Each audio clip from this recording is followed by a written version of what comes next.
فهو بيقول أقنوم تعريب للكلمة السريانية قنومة، وبالإنجليزية هي كذا، وجمعها أقانيم. وكلمة أقنوم تفيد المعاني التالية: شخص، يعني أقنوم يعني شخص أو ذات أو عين أو حقيقة أو جوهر أو أصل أو ماهية أو طبيعة مفردة أو كائن حي قائم بذاته، أنه يستمد أعماله من ذاته وليس من آخر.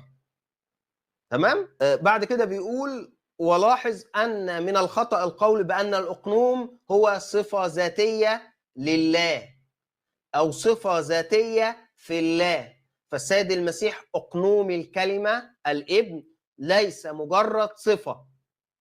ومن الممكن تلخيص العلاقة بين الأقانيم الثلاثة في الكلمات الثلاثة الآتية. اسمعوا والله الثلاث جمل دول، يعني بص، أنا أزعم إن هم حجة عليك يوم القيامة. المساواة في الجوهر، التمييز في الأقنومية اللي هي صفات الأقنوم، يعني الصفة الأقنومية، والشركة في العمل. والله العظيم ثلاث جمل يتبروزوا ويكتبوا بماء الذهب. المساواة في الجوهر يعني كلهم من جوهر واحد. التمييز في الأقانيم يعني كل واحد فيهم مميز عن التاني. تمام؟